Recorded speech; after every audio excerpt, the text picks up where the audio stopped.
Hey, everybody, Drew Allen here, the Millennial Minister of Truth, back with you. And guess what? We're going to talk about something that hasn't been in the news at all lately, Epstein.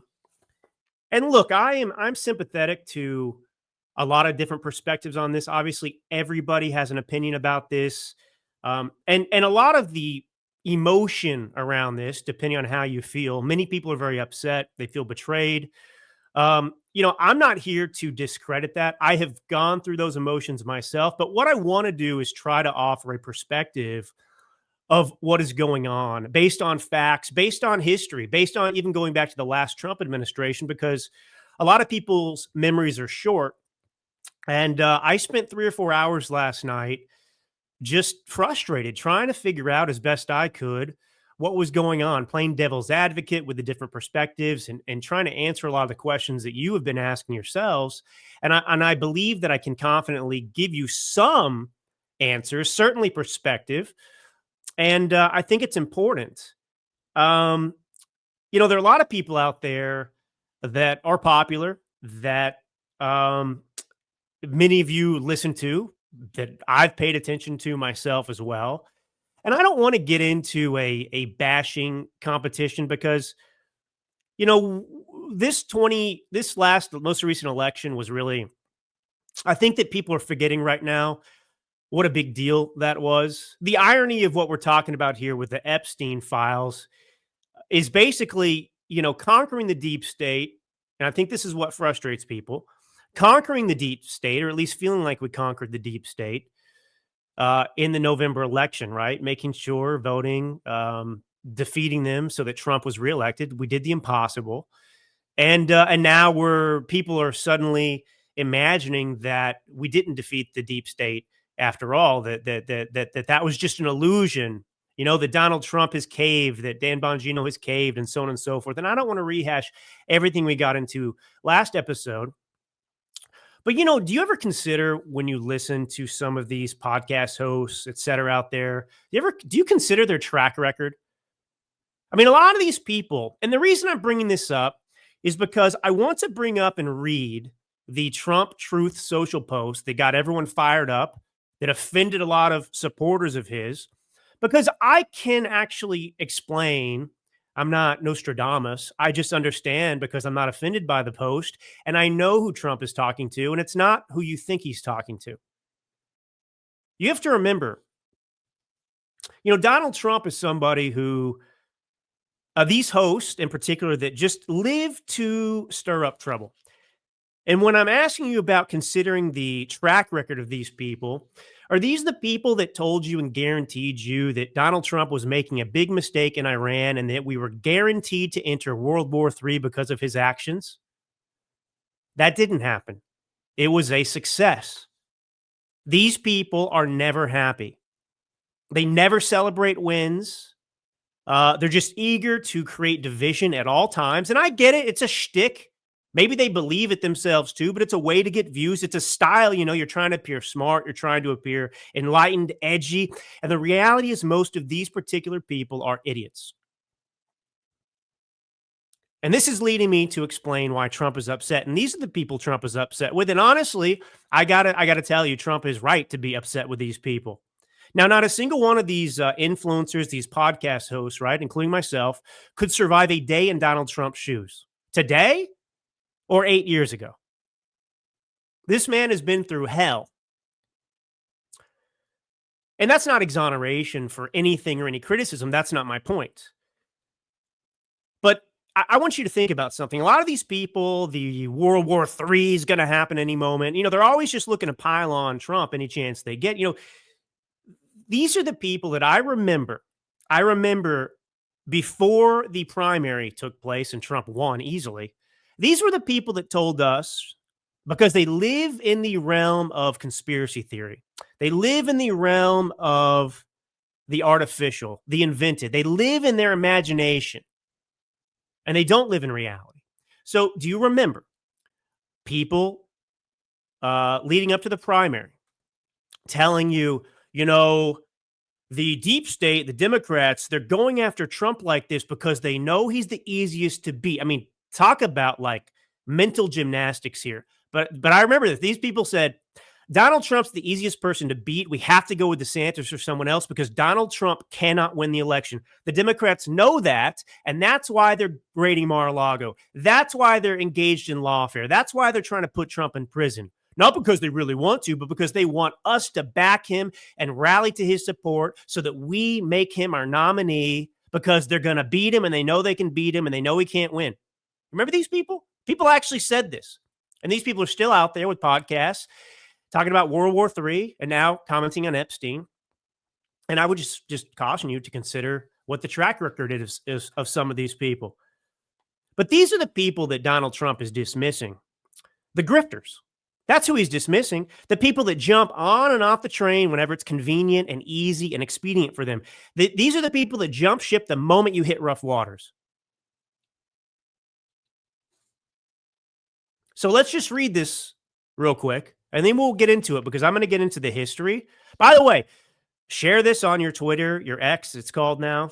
Share it on X. Share it with your friends because this is a definitive episode that will get into everything about Epstein, his history, where the Mossad and CIA, allegations come from that he was working for Intel. I've got it all here. All the receipts for you. All the receipts. You don't want to miss it. So let's pull it up. The Trump Post. All right. The radical left Democrats have hit pay dirt again, just like with the fake and fully discredited Steele dossier, the lying 51 intelligence agents, the laptop from hell, which the Dems swore had come from Russia. No, it came from Hunter Biden's bathroom. And even the Russia scam itself, a totally fake and made up story used in order to hide crooked Hillary Clinton's big loss in the 2016 presidential election. These scams and hoaxes are all the Democrats are good at. It's all they have. They are no good at governing, no good at policy, and no good at picking winning candidates. Also, unlike Republicans, they stick together like glue. Their new scam is what we will forever call the Jeffrey Epstein hoax, and my past supporters have bought into this bullshit hook, line, and sinker. They haven't learned their lesson and probably never will, even after being conned by the lunatic left for 8 long years. I've had more, this is key, I've had more success in 6 months than perhaps any president in our country's history, and all these people want to talk about with strong prodding by the fake news and the success-starved Dems is the Jeffrey Epstein hoax. Let these weaklings continue forward and do the Democrats' work. Don't even think about talking of our incredible and unprecedented success because I don't want their support anymore. Thank you for your attention to this matter. Make America great again. Understandably, that upset a lot of people, but the people he's addressing are these grifters, the people that jump on and off, the World War III people that everything Trump does, they're always, oh, Trump's doing this. You know, he promised he wasn't going to start new wars and now he's doing Iran. So every step of the way, these people are there to help the left with their arguments and attacks against him. As if that's not enough. As if that's not enough. And so I would just remind people again, remember the miracle of this past election. Some people are not taking time, and I get it. Look, we're going to talk about Epstein. We're going to do all that stuff, but I just want people to be reminded of what we pulled off, and all the successes he's talking about are true. Now, here's what people are missing, and here's why Trump, I believe, is very upset. Because the Democrats have nothing. And you can already see, he saw this before any of us, but it's becoming very clear now, I hope, to all of you, how the Democrats plan to use the Epstein hoax. Now, when he says the Epstein hoax, he's not saying that Epstein wasn't a child predator. He's not saying that Epstein didn't lead a child trafficking ring. He's not saying that. When he's saying the Jeffrey Epstein hoax, he's saying how it's being used now today to target Trump. Democrats didn't care about Epstein until now. Why do they care all of a sudden? They see an opening. They see an opportunity. And that is to stall the Trump agenda, to prevent him from passing legislation, to prevent him from serving we the people. And I got to say, I don't know if you're, I want somebody out there let Laura Loomer know she should tune in right now because I just have something to say, Laura. And to anybody who thinks that who's pushing this idea of a special counsel right now to investigate this, as if that's going to clean up this whole mess. That is one of the dumbest ideas I've ever heard. You know why? Because the objective of the Democrats is to talk about Epstein all day, every day, to take the Epstein stuff and turn it on Trump. They want Epstein 24/7 because they don't want to pass Trump's agenda. They don't want deportations. They want to stop it right now. You remember what Trump-Russia collusion was? Mueller investigation, special counsel. Remember how that stalled Trump's agenda? He couldn't even do his job. You had Republicans against him, waiting for the confirmation from Mueller. Did he collude with the Russians or not? This is what they're using Epstein. This is why he's frustrated. He's making all this progress. You know, he's walking and chewing bubble gum. He wakes up with 100 problems every day. And the only one that people seem to care about right now is Epstein. And by the way, and I'm not saying Epstein's not relevant, but there's emotion and there's fact. And I'm sorry this is going to make some of you upset. Epstein is not the most important thing. Not even close.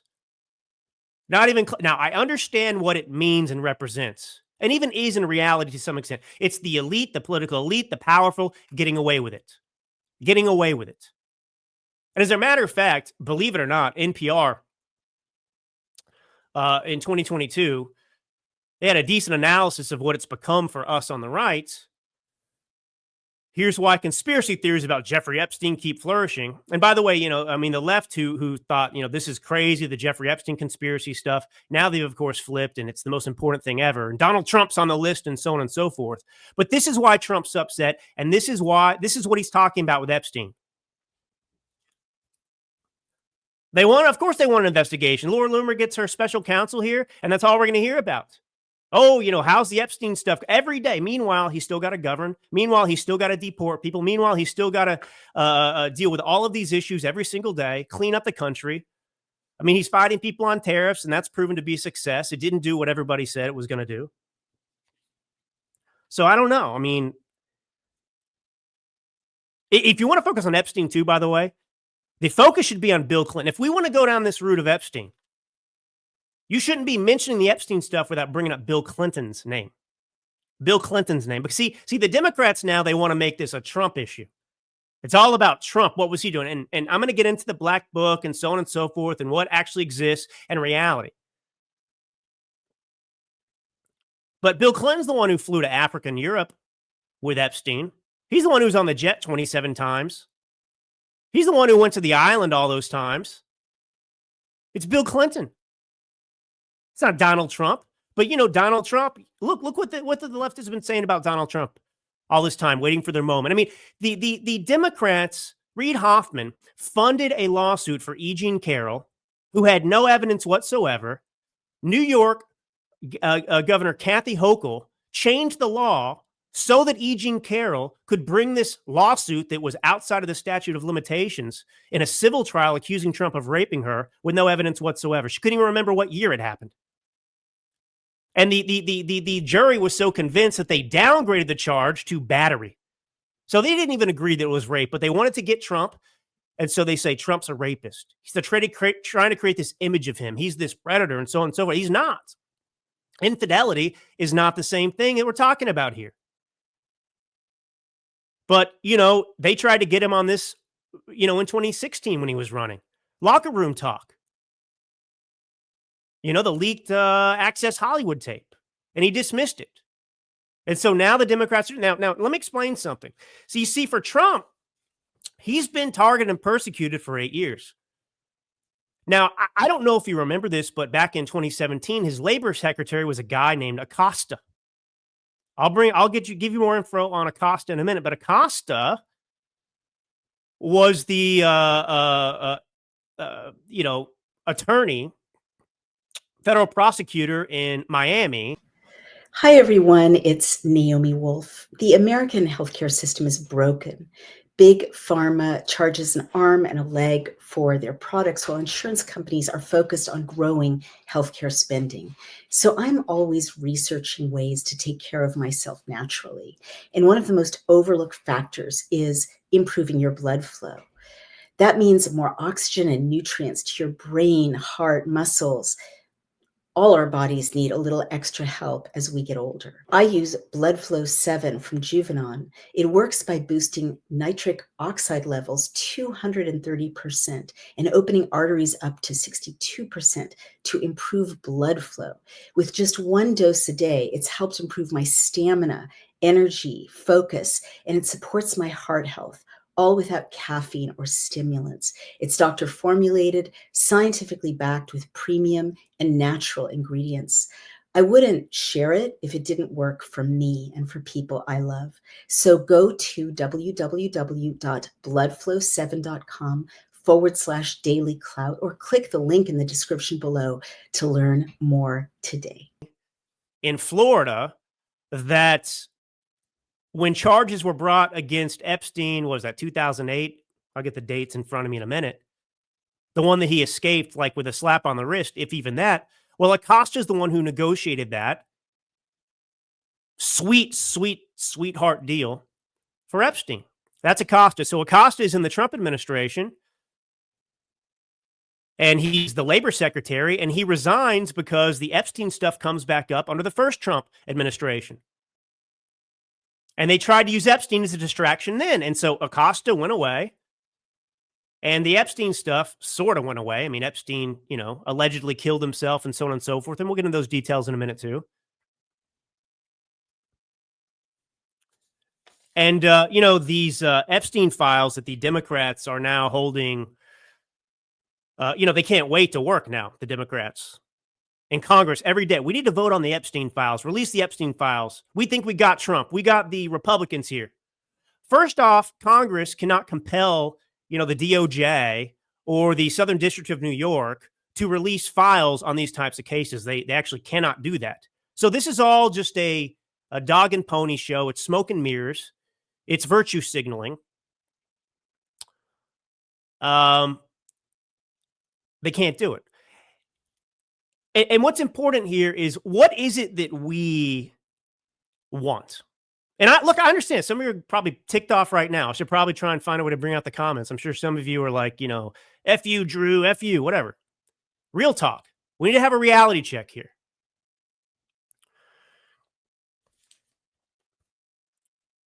So typically in these types of, let's just pretend for a second that we're not talking about Jeffrey Epstein. Let's just pretend we're talking about some other sex trafficking ring, which exists. You have the pimp, you have the traffickers, you have the people like Ghislaine Maxwell who are going and actually targeting the women and bringing them in. These are the people that run the operation. And then you have the clients. It's very rare. It's very rare that the clients, right, the people that are paying for sex for these underage girls, it's very rare that anything happens to them. It's very rare that they are prosecuted. Do you know why? Because it's very difficult to prove that they, A, knew the girls were trafficked, and B, that they were underage. Can someone reach out to Matt Gaetz right now? Can someone get Matt Gaetz? See if he wants to cover this. Matt Gaetz was accused of human trafficking. This was a big deal that went on forever. And I'm not saying Matt Gaetz did anything wrong, but my point is, where's Matt Gaetz? He should be an expert on this issue. Why isn't he explaining this? He's one of the highest profile people out there. He's got his own show now, who could explain what I'm explaining to you right now about the human trafficking. I mean, he was accused of it. And he's out there. He's okay. Yeah, Chris is funny. He says, pretend it's the Tates. I know. And I'm not saying it's right, but I'm saying this is the reality about these types of cases. Jeffrey Epstein has a higher profile, obviously, because it's Epstein and of the type of people, Prince Andrews. Let me tell you this. Everyone's talking about this. What is it that we expected? What is it we expected to happen with the Epstein quote unquote list, which doesn't exist? Now, there are names from depositions. There's names from grand juries. There are names out there that these women have dropped. Now, two of them are common knowledge. Remember Virginia Giuffre? She mentioned Prince Andrews and she mentioned Alan Dershowitz. Now, both have denied that they had sex with her. But she named Prince Andrew and she specifically named Alan Dershowitz. Now, Alan Dershowitz pushed back, said, you got it wrong. It wasn't me. And, with some legal threats, she said, well, maybe I was wrong. Maybe I was mistaken. I am not accusing Alan Dershowitz of anything, by the way. But I'm just saying, here's an example of two high-profile people, two of the highest-profile people you can think of: Prince Andrews, royalty, and Alan Dershowitz. And despite being named by Virginia Giuffre, nothing happened. So other women are naming men as well. So what happens? You just release all the depositions, you make a list of every name that was dropped. It includes Prince Andrews and Alan Dershowitz, and then what? You just assume that everyone on this list was guilty? I mean, is that how this works? So what is this list? Now, I don't know. I don't trust the DOJ still in many ways. I don't trust the FBI. These are the people that covered up for the Bidens. They cover up for people all the time. I don't think Trump is covering anything up. I think there is reality that we have to talk about, though. And part of the problem is that there is a little bit of mythology around this. There is this kind of idea that Donald Trump campaigned on the Epstein files. Like that was the most important thing to him. Now, that may be the most important thing to you, but it's not the most important thing to Trump. And it's certainly not the most important thing to the country, frankly. Now, the reality is that what the Democrats' plan is right now with using this Epstein stuff to create a distraction every single day and put pressure on the administration to wreck itself, destroy itself. You have a choice. We have a choice. We can scream that the deep states won and, be mad at Trump all day and so on and so forth and never let him live this down and just give up on the country effectively. You can have let me put it this way. You can have a closed border. You can have mass deportations. You can have, Steve says, get the Epstein situation out of your system because it's cut and dried. Okay. I don't know what he means, but anyway, you can have, closed border, mass deportations. You can have a lethal military. You can have no women no men in women's sports anymore. You can have your children safe and protected from the left's lunatic, trans mafia that wants to encourage them to cut their peepees off at the age of, 7 or 8. You can have all these wins for the country, or you can have an Epstein investigation and an Epstein, list of nowhere for the next 3.5 years. That's what Trump's talking about. And so, he's being blamed for this. But I want to play this. Trump mentioned the Epstein files a couple times. The first time was on Fox and Friends. And the first time they aired it on Fox and Friends, they actually cut the clip. So it sounds like, yep, I'm going to go after the Epstein files. I want to play this, 1 minute, 9 seconds. This is the back and forth. This is Trump's answer about the Epstein files. Listen, because actually Trump's being consistent. Hey, the FBI, all those institutions. You're right. Some people think that one way to build trust is to declassify things that everyone's talking about. I know you talked earlier about it. I don't want to be a conspiracy theorist. So if you were president, would you declassify, you can answer yes or no to these. Would you declassify the 9/11 files? Yeah. Would you declassify JFK files? Yeah. Would you, I did a lot of it. Would you declassify the Epstein files? Yeah, I would. All right. I guess I would. I think that less so because, you don't know it. You don't want to affect people's lives if it's phony stuff in there because there's a lot of phony stuff with that whole world. But I think I would, or at least do you think that would restore trust? Help restore trust? Yeah, I don't know about Epstein so much as I do the others. Certainly about the way he died. It would be interesting to find out what happened there because that was a weird situation and the cameras didn't happen to be working, et cetera, et cetera. But yeah, I'd go a long way toward that one. The other stuff I would definitely do the January 6th because, beyond all of them. Because what happened, how about the Unselect Committee? They had meetings, they had all Democrats. All right, so there's his full answer. And that's what I'm explaining now. I mean, that's actually pretty clear, but we've had this and look, people have not explained this properly. Hey everyone, it's Naomi Wolf of Daily Clout. Have you ever wondered why your brain can feel foggy even when you're eating clean and exercising? It might not be burnout, it could be parasites. Groundbreaking research from Dr. Alan McDonald reveals a direct link between chronic parasite infections and neurological diseases, such as multiple sclerosis. Parasites can cause inflammation, nerve damage, and long-term cognitive decline. More reason to do a full body cleanse at least once a year. The Wellness Company has a solution for you, ivermectin and mebendazole.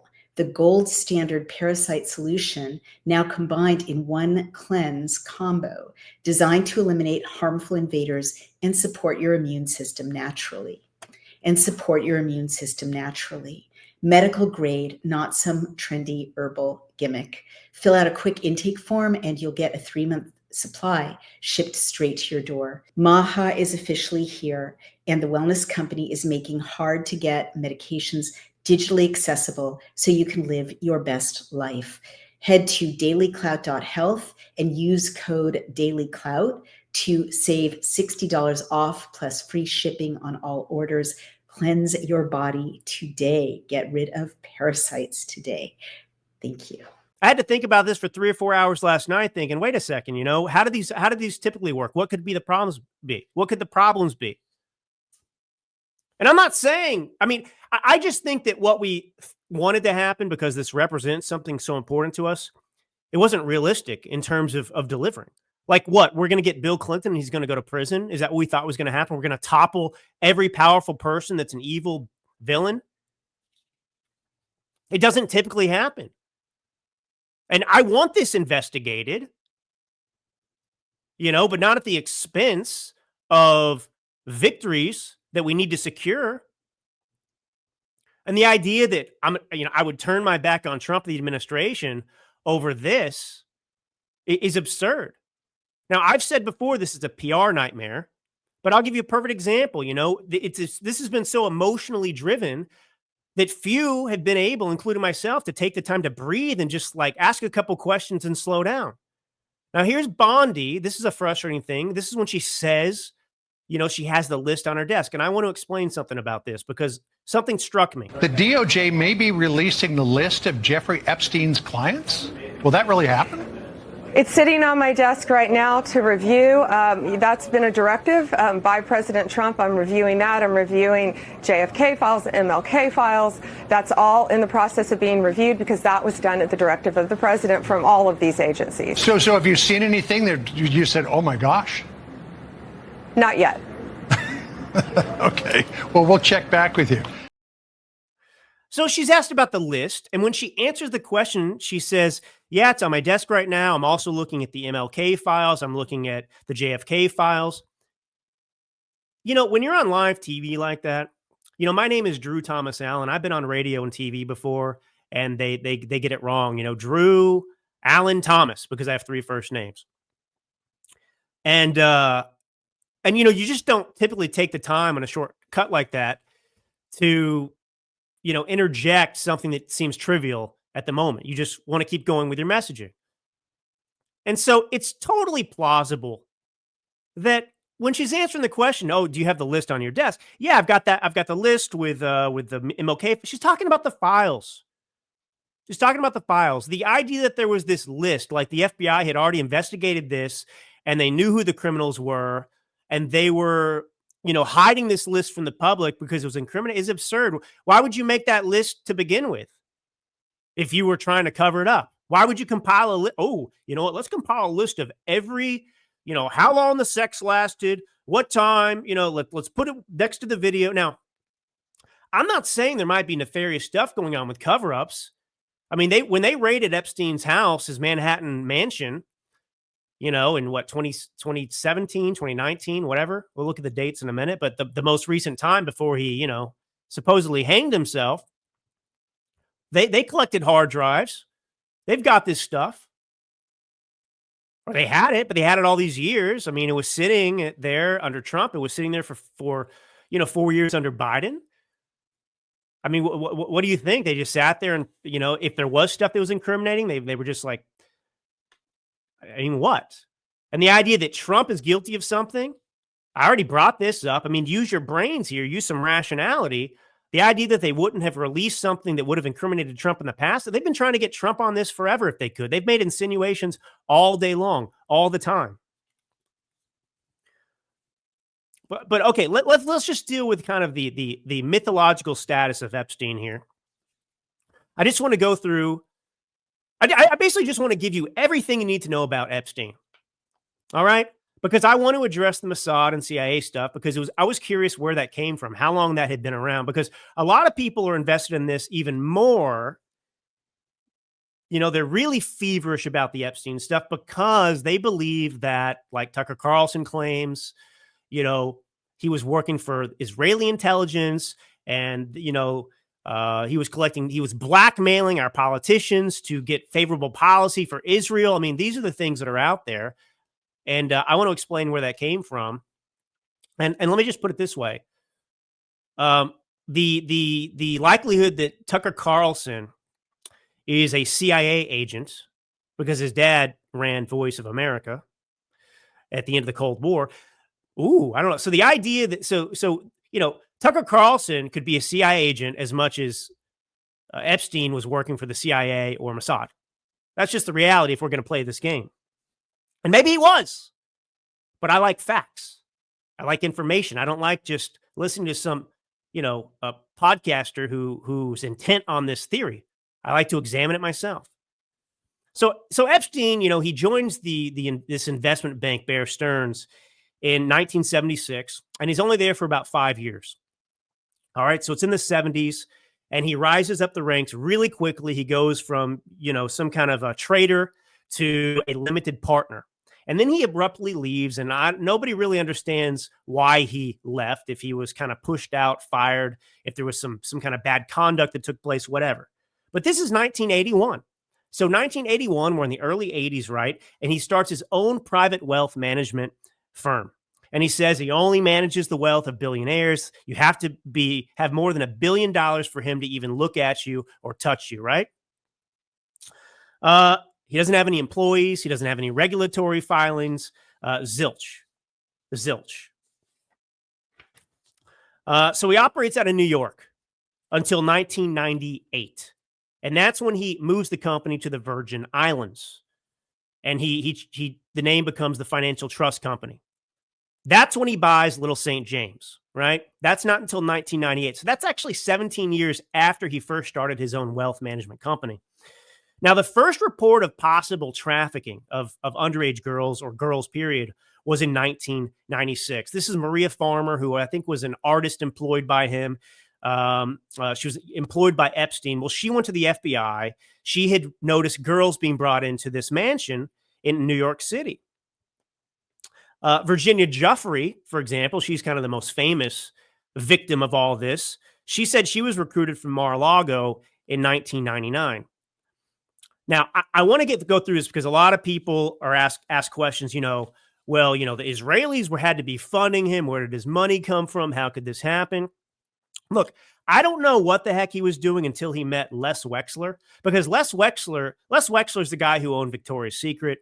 Les Wexner is the guy who owned Abercrombie and Fitch and other brands. It was a part of a retail group he founded, like LVMH, Louis Vuitton, Moet Hennessy.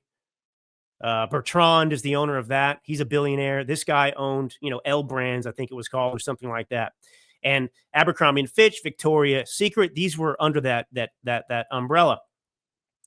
So I don't know what Epstein was doing between 81 and 86 to make ends meet. But Les Wexner, the billionaire, was his only client. And it's very clear that was funding his lifestyle. Wexner was funding his lifestyle. And somehow he earns Wexler's trust. By 1991, he is Wexler's only financial manager. So Wexner actually fires whoever he was working with in the past, and he entrusts solely Epstein with his money. And not only does he entrust Epstein with his money, but he gives him power of attorney, which is complete freedom to do whatever he wants with his money, his hundreds of millions, without having Wexler sign off on it. And in 1998, Wexler gives Epstein his New York City mansion, and there are reports that he sold it to him for $0. $0. So obviously, Wexler is bankrolling Epstein. Now, Ghislaine Maxwell. Oh, her dad was, Israeli intelligence. And so, he was introduced to her so that he could go after Bill Clinton and other people and blackmail them for Israel. We'll get into that.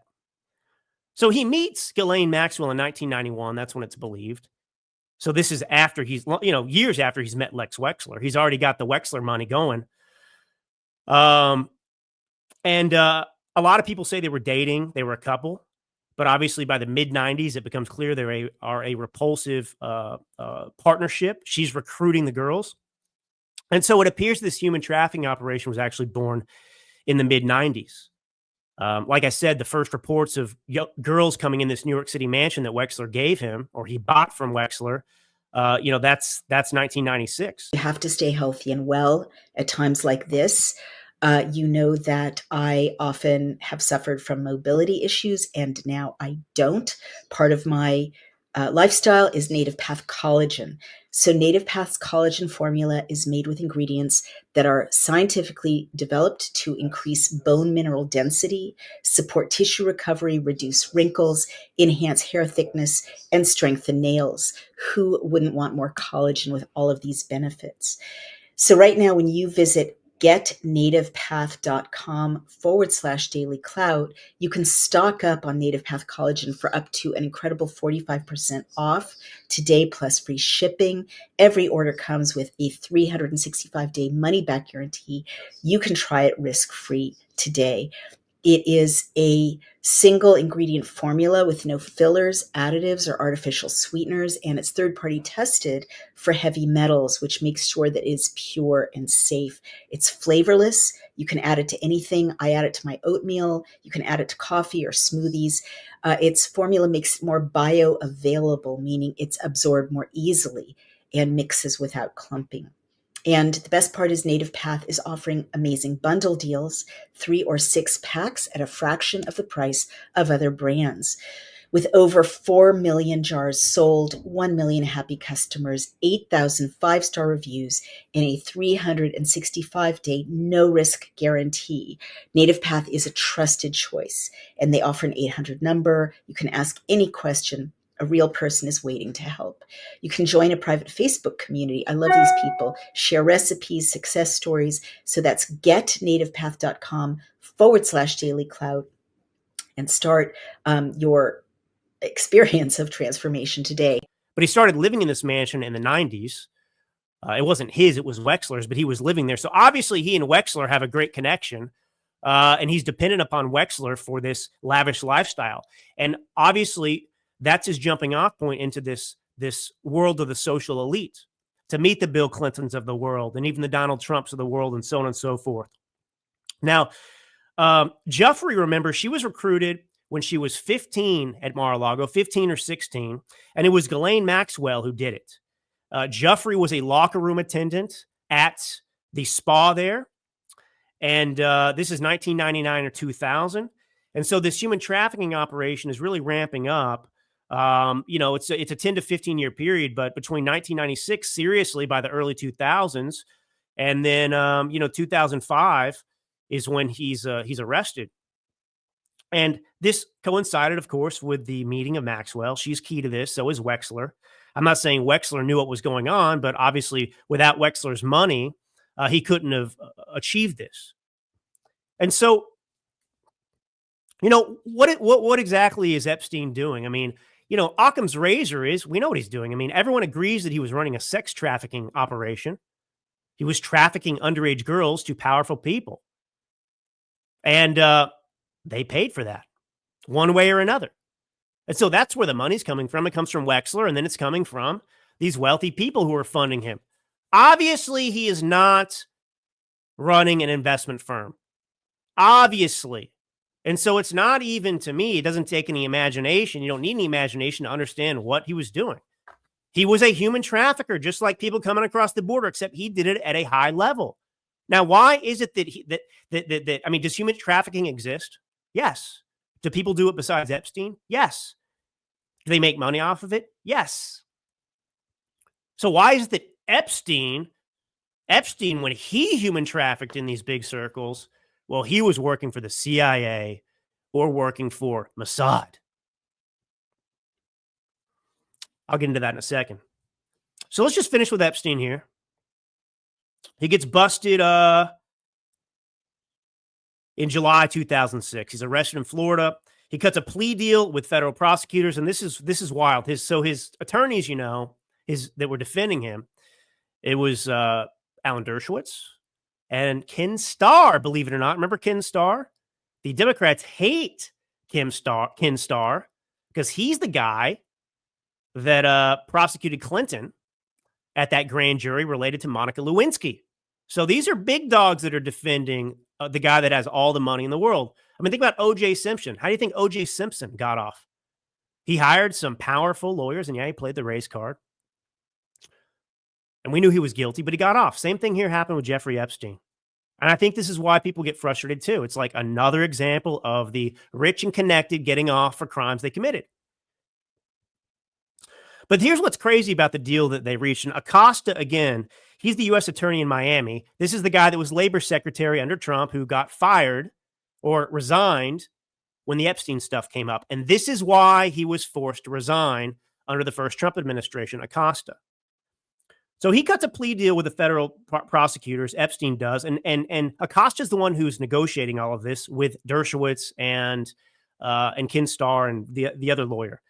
Now, we signed an NPA, which is a non-prosecution agreement, which basically means federal prosecutors cannot prosecute you for this in the future. Like it's a get out of jail free card, at least in that jurisdiction in Florida there where this was taking place. So he pleads guilty to some minor stuff, 2 charges of soliciting prostitution. He avoids federal charges. He spends 13 months in county jail, but get this, he gets to leave and go to his house and work, etc. He's allowed to be outside of jail up to 12 hours a day, 12 hours a day for 6 days a week. I mean, what a sweet deal that is, right? And so this also shielded Ghislaine Maxwell. All right. So really, there's no reason to think he's working for Mossad. There's no reason to think he's working for the CIA at all. It's clear what he did. He ran a human trafficking operation. Ghislaine Maxwell was the person that fetched the girls for him. He used Wexler's wealth, to get introduced to these social circles, and then he continued to increase his wealth by pimping out these young girls. Now, here's where the conspiracy is born. The conspiracy being Epstein was doing all these things, not because he's just a sick pervert, but because the Israeli government put him up to it, or the CIA put him up to it, to bribe politicians and influence policy. Now, where does this come from? 2 places. One is Alexandra Acosta is supposedly said to have claimed that that Epstein belonged to intelligence, and he was told to leave it alone.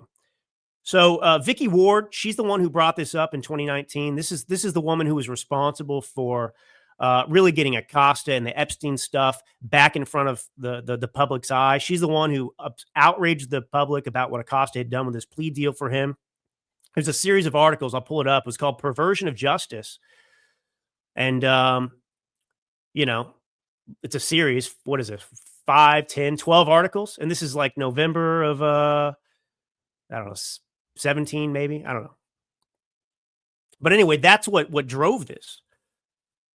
Now, Vicky Ward, who wrote those articles, reporting for the Daily Beast, according to her account, and there aren't sources for this, Acosta says, I was told Epstein belonged to intelligence and to leave it alone.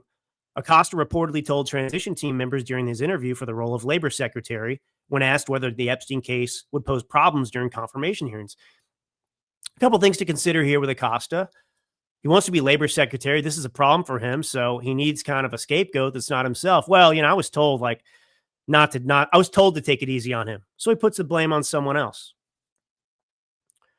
And he resigned over his handling of the Epstein case. So my point is, Trump knows this Epstein stuff could be a problem because it almost became a big problem in his last administration because Acosta resigned over it. So he didn't want to deal with this. And Acosta said, I don't think it's right and fair for this administration's Labor Department to have Epstein as the focus rather than the incredible economy we have today. Do you understand? It's the same thing with him right now. The exact same thing right now.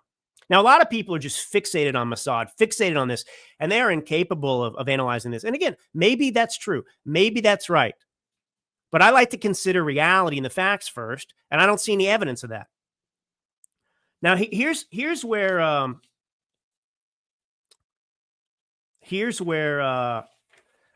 it comes from. So the idea, the real idea that gets quoted on Joe Rogan and other places about Epstein being Mossad and recruited by Maxwell, as far as I've been able to find, it originated with a guy who has a very poor record of honesty. Ari bin Manash, who was a former Israeli military intelligence official. Now, he made this claim several times, but I've got it here somewhere called Mint Press. This is December 2019. So anyway, so he's this is where he claims, I mean, all kinds of stuff. But, Epstein, I saw him in Robert Maxwell's office. Robert Maxwell was a wealthy figure in the UK and in London and whatnot. He ran newspapers and so on and so forth. And it's not confirmed, but people claim that Robert Maxwell worked for Mossad, for Israeli intelligence. I mean, he was close to Israel.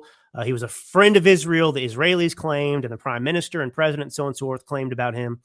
So there's no actually direct evidence, but that's what the belief is, that, so that's loose in itself. But this guy, Ari bin Manash, I'll give you some examples of his track record, because this is the guy that we're relying on purely for evidence that Epstein was working for Mossad. Well, bin Manash claimed that, so bin Manash goes all the way back to Reagan and Iran-Contra, but nonetheless, he claimed that then candidate Ronald Reagan's campaign made a secret deal with Iran in 1980 to delay the release of American hostages until after the election. He said he had personally witnessed George H.W. Bush meeting with Iranian officials in Paris. Now, here's the problem. Bin Manash wasn't in Paris at the time he said he was. His travel records, his own travel records, disproved his story. So he lied. False claims about his role in Israeli intelligence. At various times, bin Manash is claimed to have been a high-ranking Israeli intelligence officer. Israeli officials publicly denied he held any significant position. That's fine. We don't trust the Jews anyway, so why not believe that? Well, later in U.S. court proceedings, it was shown that he had exaggerated his role, although he did work in some official Israeli military capacity. So this guy is fast and loose with the facts, as long as it, benefits himself. So this is the guy we're supposed to believe, in terms of credibility. But I want to get to something else. I want to play. I am sympathetic to some of the outrage surrounding all this. Here's Pam Bondi discussing Epstein in the past. Well, we know he was on the plane, not only on the plane a couple times, multiple times. He traveled internationally with Jeffrey Epstein, and he was on the plane called the Lolita Express because it supposedly had a bed in there where Jeffrey Epstein had young girls. He has been a friend of his, a continuing friend of his for years and years. Contrast that with Donald Trump, who hasn't spoken to him in many years, over a decade, after he kicked him out of Mar-a-Lago for bad behavior. So that's the difference there. And I think Americans see the two-tier justice system. But, we don't know. They're saying Clinton has not been to his private island, but he has traveled all over the world with Jeffrey Epstein. I want to know why. So look, this was always the challenge with the Epstein stuff, because we on the right weaponized the Epstein story justifiably to go after our political enemies. So Bill Clinton, for example, or other powerful Democrats. I mean, this became an example of, these left-wing lunatics and perverts that are above the law, deep state operatives, powerful people. And, we want these people to pay, not just even for what they did with underage girls, even though it hasn't been proven, but for what they've done to the country and their past nefarious acts. And so that's why we're fixated on Epstein. And I've been, like many of you, fixated on it for the same reason. I'm very frustrated. But look, there are so many scandals out there too, even beyond the Epstein stuff. I mean, I still want to know how a guy drowned in 2 feet of water on Obama's Martha's Vineyard estate. That got swept under the rug. I still want to know about Trump-Russia collusion. That was a coup that took place. That was serious. I want to know about the stolen 2020 election. I want to get to the bottom of that still. I want to get to the bottom of COVID, how that could have happened. We just don't have all the answers for COVID. There are a million scandals. Fast and Furious, running guns to Mexican cartels that ultimately ended up killing a American Border Patrol officer. That was done under Obama. Eric Holder never gave us the documents on that. We never got to see the conversations between. That was an attempt to create an incident that would justify going after the Second Amendment. I mean, are these not serious scandals as well? But the only one we're concerned about right now is Epstein. And it's not that people want to get to the bottom of Epstein. We do deserve transparency. I want transparency. But are the Owen Schroyers of the world ever going to be? And I'm sorry, I don't mean to pick on Owen, but he's one of them. He's one of the people Trump's addressing right now, the person that's never happy with anything. He just wants to stir the pot all the time. World War III is coming. It didn't happen. Well, now moving to Epstein. Now, Trump can't win the election. Okay, he won the election. Well, I'm moving on to the next thing. Keep listening to me. Keep watching me. Keep believing me.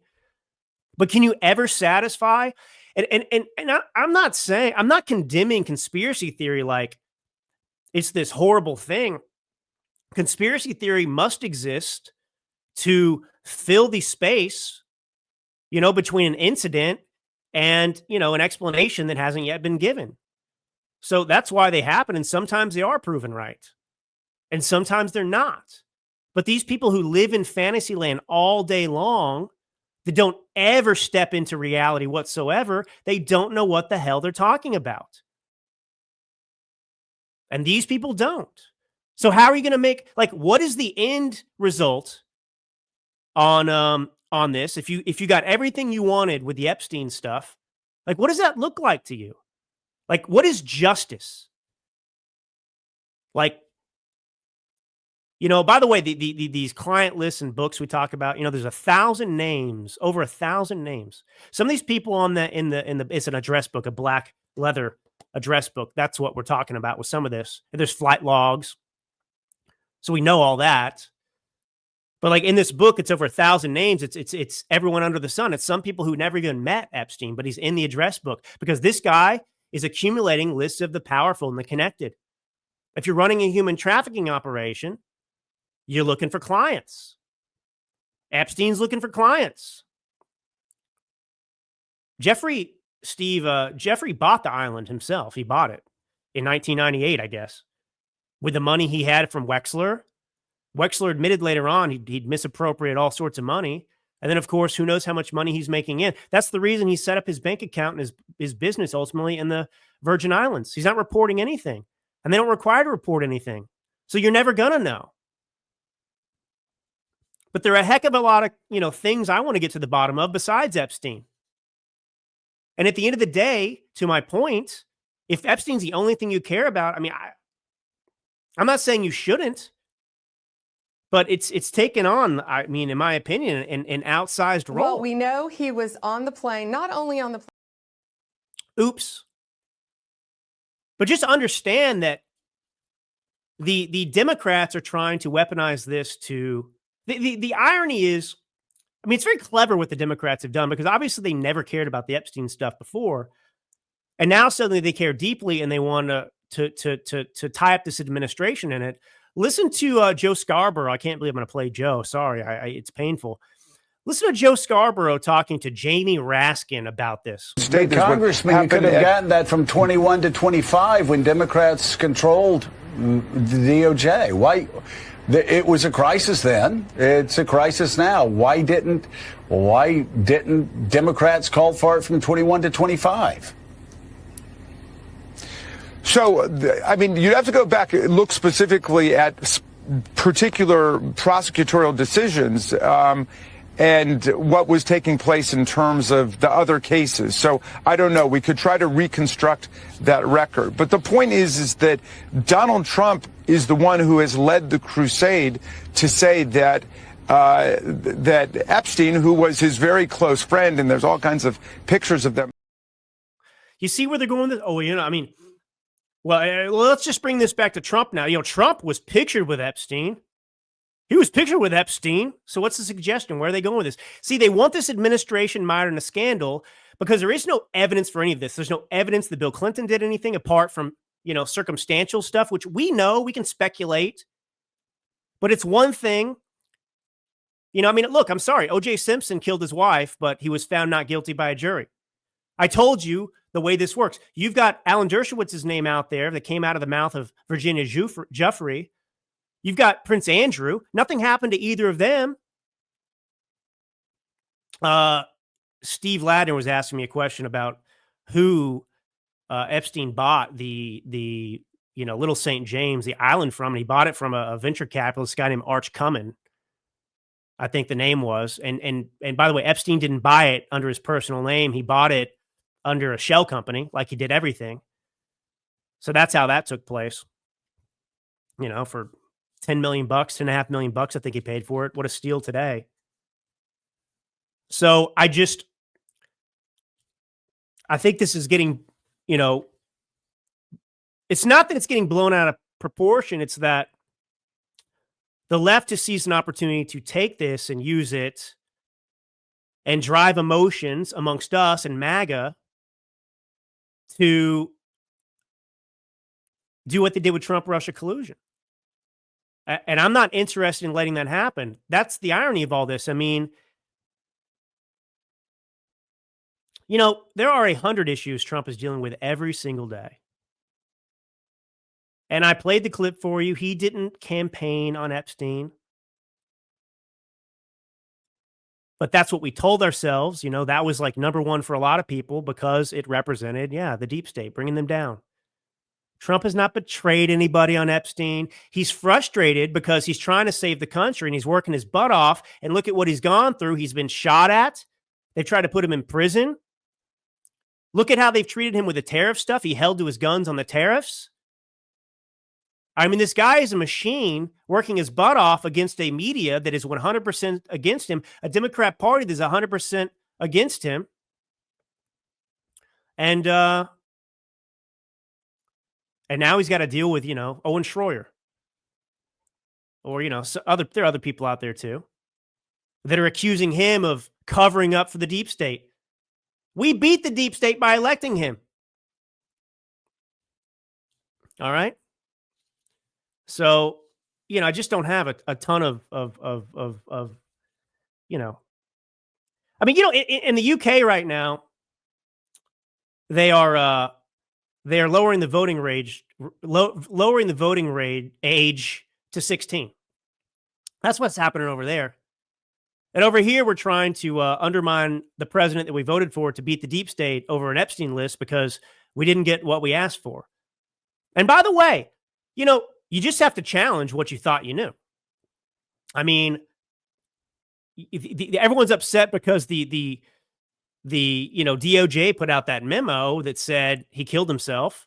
Okay, that upset us because we thought, there's missing footage. Like, how's this possible? I mean, maybe he had help. I mean, I don't know. I mean, that's frustrating to me. But he wasn't blackmailing anybody, they said. Okay. I mean, is your world over if, he didn't work for Mossad and the CIA, that he was just a human sex trafficker? So,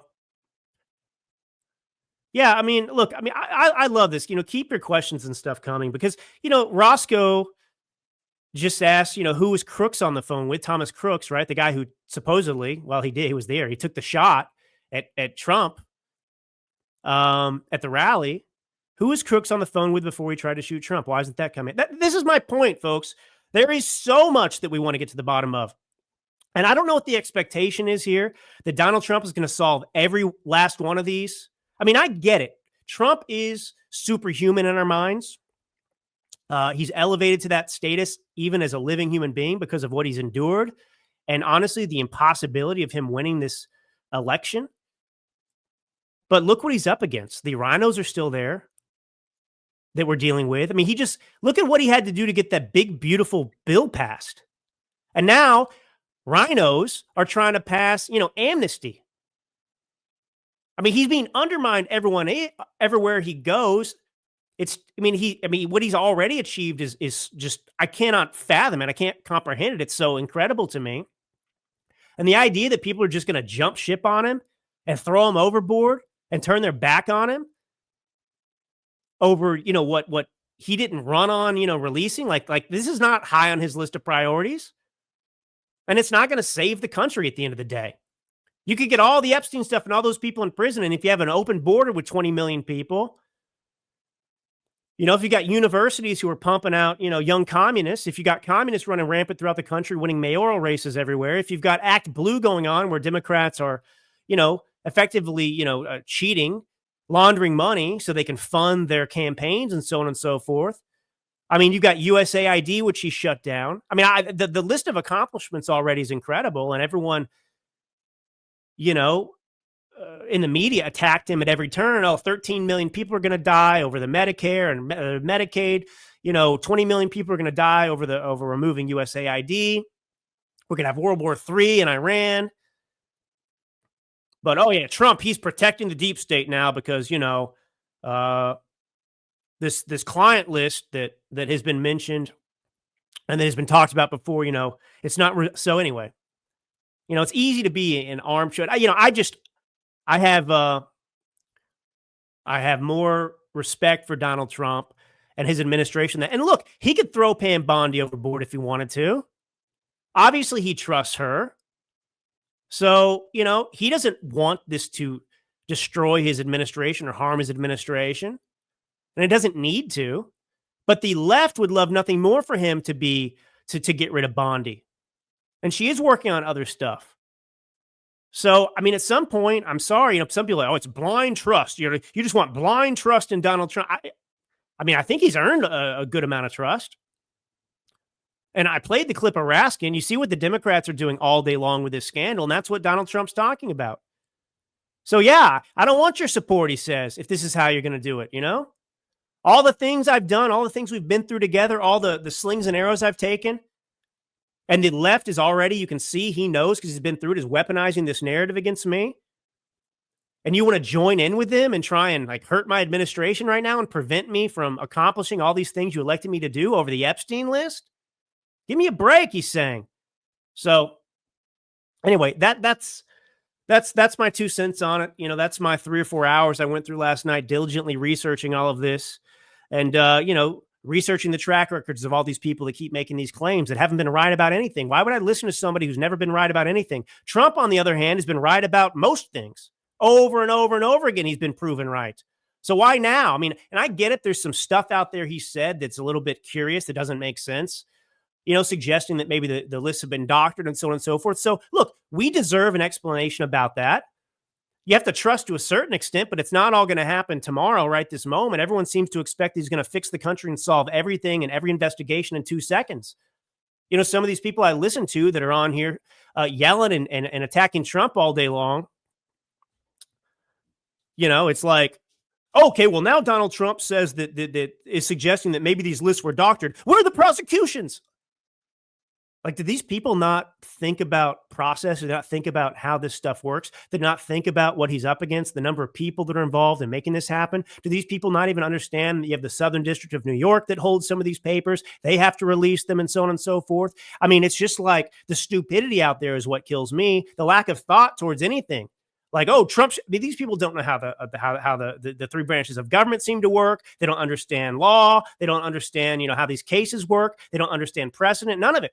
It's just they talk out of their AWS is my point, and people run with that and scream, "Oh yeah. Where are the prosecutions? You think it happens?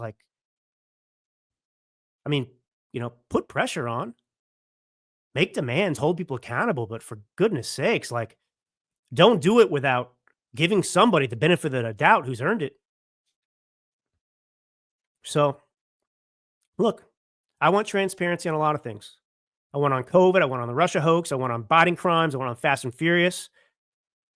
And the problem for many people is that they feel like this Epstein stuff is evidence that the deep state won. And that's not true. We won in the election. We beat the deep state. But it's a series of battles, and we've got to keep pushing forward. And we can't throw up our hands and give up because we don't get every single thing we want right when we want it. Live in reality a little bit.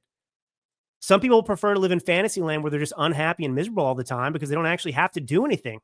They don't actually have to fight. They just pretend, and talk. I don't know, whatever.